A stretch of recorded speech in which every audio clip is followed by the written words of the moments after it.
सुख चाहने वाले से विद्या दूर रहती है और विद्या चाहने वाले से सुख। इसलिए जिसे सुख चाहिए वह विद्या को छोड़ दे और जिसे विद्या चाहिए वह सुख को।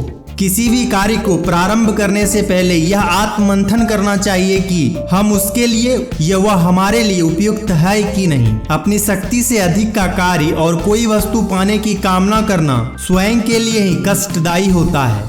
न केवल अपनी शक्ति का बल्कि अपने स्वभाव का भी अवलोकन करना चाहिए। अनेक लोग क्रोध करने पर स्वतः ही कांपने लगते हैं तो अनेक लोग निराश होने पर मानसिक संताप का शिकार होते हैं। अतः इस बात का ध्यान रखना चाहिए कि हमारे जिस मानसिक भाव का बोझ हमारी यह देह नहीं उठा पाती उसे अपने मन में ही न आने दें। कहने का तात्पर्य यह है कि जब हम कोई काम या कामना करते हैं तो उस समय हमें अपनी आर्थिक, मानसिक और सामाजिक स्थिति का भी अवलोकन करना चाहिए। कभी कभी गुस्से या प्रसन्नता के कारण हमारा रक्त प्रवाह तीव्र हो जाता है और हम अपने मूल स्वभाव के विपरीत कोई कार्य करने के लिए तैयार हो जाते हैं और जिसका हमें बाद में दुख भी होता है। इसलिए विशेष अवसरों पर आत्ममुग्ध होने की बजाय आत्मचिंतन करते हुए कार्य करना चाहिए। विदुर जी कहते हैं, जो पुरुष यथाशक्ति अपने कार्य में लगा रहता है, जो कर्म का फल ईश्वर के ऊपर छोड़ देता है, जिसके कार्य की संतजन भी प्रशंसा करते हैं, उस पुरुष की कीर्ति पताका चारों कोनों में फहराती है। अगर धर्म के सार को जानना है तो वह यही है कि जो काम आपको स्वयं के लिए अच्छा ना लगे वह दूसरे के लिए ना करें। जो पुरुष दान से मित्र को जीत लेता है, युद्ध से शत्रु को जीत लेता है तथा पालन पोषण से स्त्री को जीत लेता है, उसका जीवन सफल है। मन, वचन और कर्म से हम लगातार जिस वस्तु के बारे में सोचते हैं वही हमें अपनी ओर आकर्षित कर लेती है। अतः हमें सदा शुभ चीजों का चिंतन करना चाहिए। जो पुरुष भूतकाल की अपनी गलतियों को जानता है, जो अपने वर्तमान कर्तव्यों को समर्पित भाव से करता है और जो भावी दुखों को टालने की विधि जानता है, वह कभी ऐश्वर्यहीन नहीं होता।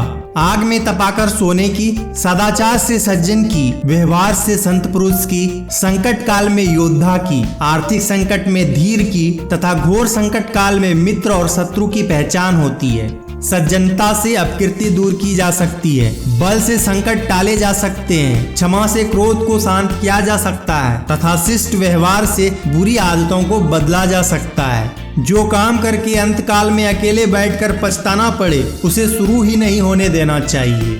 जो प्रिय लगता है उसके बुरे काम भी अच्छे लगते हैं, लेकिन जो अप्रिय है वह चाहे बुद्धिमान, सज्जन या विद्वान हो, बुरा ही लगता है। जो व्यक्ति भरोसे के लायक नहीं है उस पर तो भरोसा ना ही करें, लेकिन जो व्यक्ति बहुत भरोसेमंद है उस पर भी अंधे होकर भरोसा ना करें, क्योंकि जब ऐसे लोग भरोसा तोड़ते हैं तो बड़ा अनर्थ होता है। जो कार्य अपने एवं सबके लिए लाभकारी और सुखद हो केवल वही करना चाहिए। इससे मनुष्य को चारों पुरुषार्थों धर्म, अर्थ, काम तथा मोक्ष की प्राप्ति होती है। अकेला वृक्ष चाहे कितना ही बड़ा और मजबूत हो, आंधी उसे जड़ से उखाड़कर धराशाही कर सकती है। वहीं जो वृक्ष समूह में होते हैं वे मिलजुल कर बड़ी बड़ी आंधियों को झेल जाते हैं। कपड़े को जिस रंग में रंगा जाए उस पर वैसा ही रंग चढ़ जाता है। इसी प्रकार सज्जन के साथ रहने पर सज्जनता, चोर के साथ रहने पर चोरी तथा तपस्वी के साथ रहने पर तपश्चर्य का रंग चढ़ जाता है।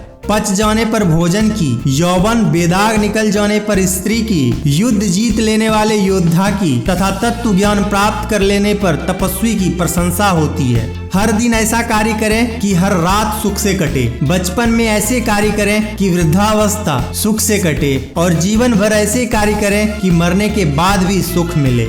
अच्छाई में बुराई देखने वाला, उपहास उड़ाने वाला, कड़वा बोलने वाला, अत्याचारी, अन्यायी तथा कुटिल पुरुष पाप कर्मों में लिप्त रहता है और शीघ्र ही मुसीबतों से घिर जाता है। शब्द रूपी वांस सीधा दिल पर जाकर लगता है, जिससे पीड़ित व्यक्ति दिन रात भूलता रहता है। इसलिए ज्ञानियों को चाहिए कि वे कटु वचन बोलने से बचें। निर्धन लोग सदैव स्वादिष्ट भोजन करते हैं, क्योंकि उनकी भूख हर तरह के भोजन को स्वादिष्ट बना देती है। वही धनवान लोग भूख के अभाव में स्वादिष्ट व्यंजनों का भी मजा लेने से वंचित रह जाते हैं। काम को करने से पहले विचार करें कि उसे करने से क्या लाभ होगा तथा ना करने से क्या हानि होगी। कार्य के परिणाम के बारे में विचार करके कार्य करें या ना करें, लेकिन बिना विचार कोई कार्य ना करें।